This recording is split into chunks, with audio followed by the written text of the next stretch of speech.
Letting rivers run wild could reduce flooding in the UK, according to new research findings. This is on the conversation by Neil Entwistle, reader in River Science, University of Salford, and George Heritage, honorary research fellow, hydromorphology, University of Salford. The UK government currently spends £2.6 billion on flood defences in England, and that amount is set to double by 2026. Flooding in February of 2020 showed how that's likely to be a good investment as climate change drives warmer and wetter weather each winter. When it comes to managing rivers to prevent flooding in towns and cities downstream, we're often our own worst enemy. And we know there's a lot of rivers and gullies and lakes in the whole of the UK. It's just beautiful with rolling hills. I've been there a few times. It's just beautiful land, but a lot of rivers, a lot of streams, and you can, of course, it's a very wet and humid weather, so you can have a lot of rainfall, and the ground is very soft and clayish as well. Now, uh, after the Second World War, Britain embarked on a mission to reconstruct its rivers. Workers cut ditches to drain moorland, making it suitable for livestock farming, looping rivers which once wound lazily through floodplains, flooding these areas once every 2 years or so, were straightened into rigid channels, riverbeds were dredged to deepen them, and banks excavated to make them steeper, an unnatural situation that takes routine management to maintain.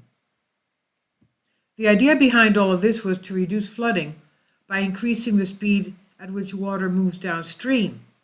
Gravels and cobbles dash along these modified and heavily managed rivers, accumulating where the water slows down as it moves through towns and cities.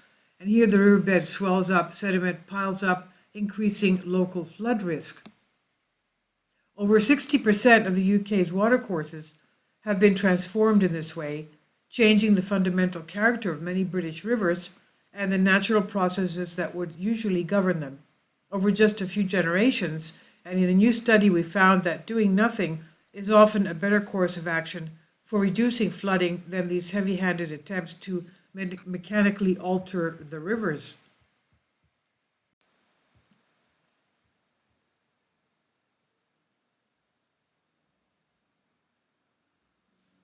Going with the flow, we studied the river Caldew in Cumbria, which has caused three major floods in nearby Carlisle since 2010.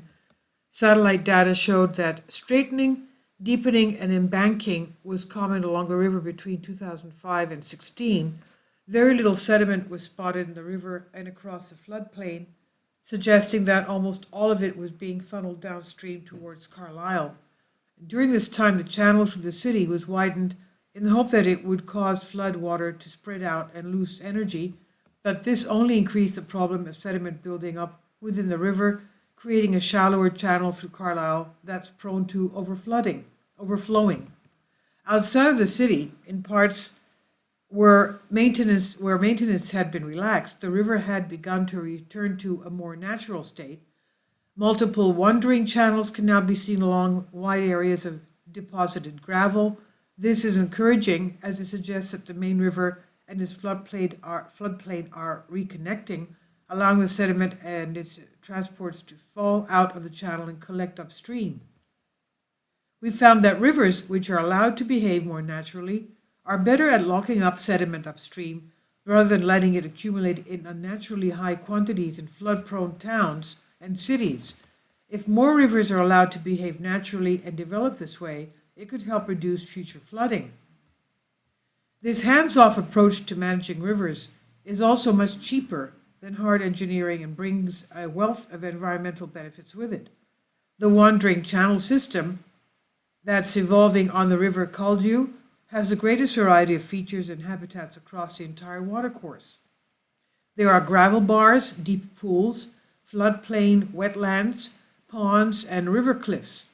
This diversity provides a greater spawning habitat for fish and cooler refuges for their fry.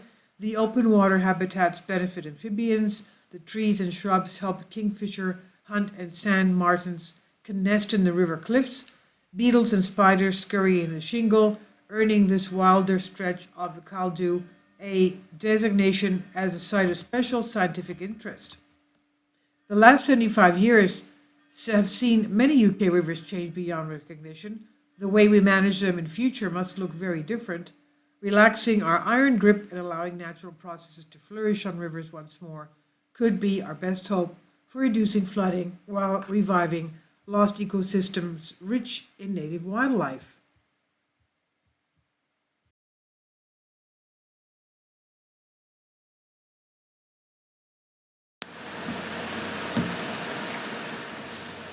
If you'd like to join me on my Patreon account, you will hear content not covered by mainstream media.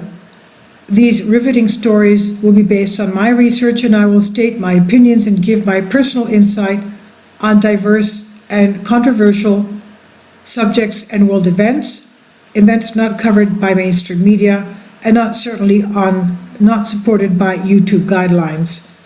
So whatever I have on my Patreon, most of those will not be on my YouTube channel.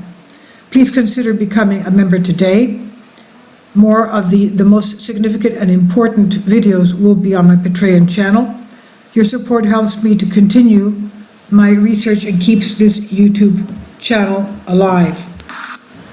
And we depend on your support, your generous charity, because we help economically challenged families here in Athens, Greece, in Kapota, and we also help the young generation with university tuition and the community around our church. Thank you.